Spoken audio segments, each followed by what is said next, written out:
ठेहुन पर धक के ठेकुआ खइया आ ठेकुआ खैला के बाद में का करिह पटा के पेल दीह तहार बहन चोदो आगे कह ढोरीपुर में पान खइह। अब सुनला भौजी का कहतिया कि ढोरीपुर में पान खइया।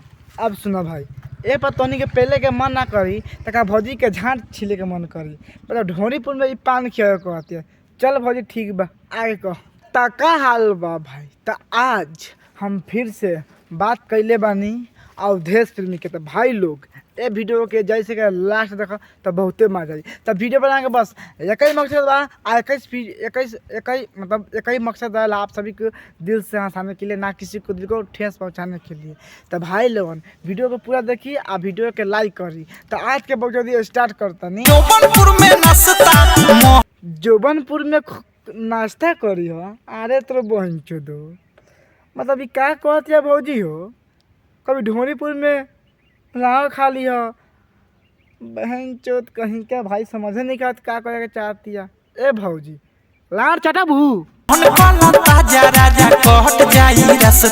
ओहो मन कल ताजा कि कट जाई रास्ता। अब समझ सकता है भाई लोगन कि कौन मन ताजा करे के बा कौन रास्ता कटी।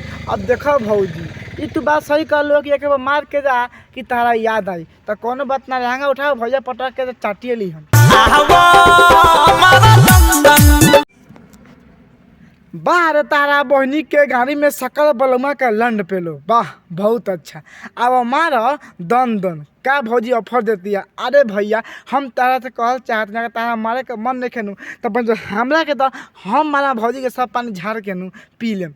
तारा बहन चोदो कहीं का अब हमारा दन दन फाक तर बहन चोद। अच्छा तो जाता लंदन तो तारा के दन दन मार के जास। ए भौजी सुनो ना मरवाए लिहा प्लस में वो काम ना कर अपन झटिया छिड़वा ला कि फिर लंदन के बाद अजन नू तो जंगल मिली तक खुश रही हम ना तार बजे छिलवा ला पता देखे तारा अब मारा दन दन आ तू जाता रह लंदन। ए भौजी तलाव चाट लो। ए भैया एगो काम ना कर रहा हो जब भौजी ऑफर देते हैं तो भौजी के पटा गाड़ी में गधा खिला ना पेल रही भौजी गैया फाट के हाथ में लगे बाद में कभी कबो ना कहीं सारा के मार के जाए खातिर। तो तू बताओ भाई लोगन कहीं जाल जाला तो खुशी मन से जाल जाला गलत काम ना कर जाला, लेकिन भौजी बहन चोद कि गलत काम करवा के भैया के भेजी उहो लंदन। अरे भौजी भसरी वाली अगर तार मरवा के मान बनू तो खूब रात भर दिन में मरवा ले आ बिहान भेज दिए काहे कहीं जाल जाला नू तो मार के ना गोर ला के जाल जाला। समझ में आयल कि समझा दी फिर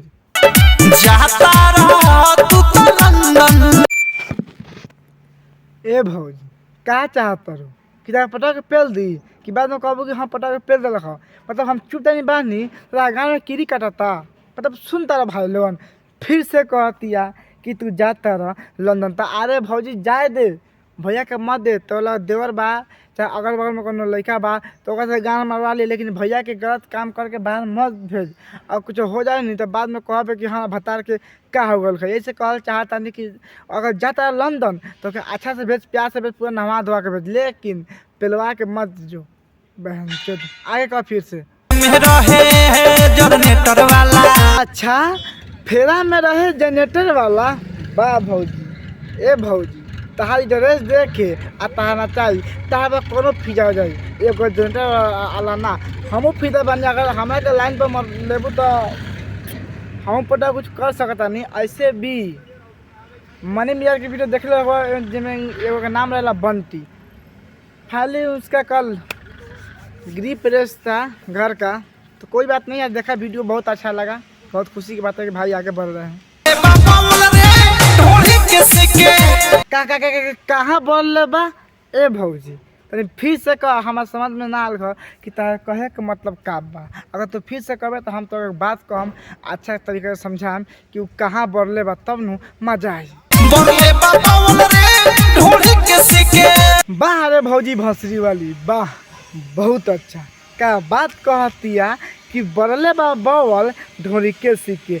अरे भौजी भसरी वाली वो ढोरी पर सीखे ना बारे तक गाड़ी पर बारे कि जौन छेद पर दिखाई दी तारा बहनी के झाड़ छिलो सुन तारा कि बरले बा बवल ढोरी के सीखे। अगर हम रहते नु तो बहन चोद पटा के पेल देती हक दे तू स्टेडियम पर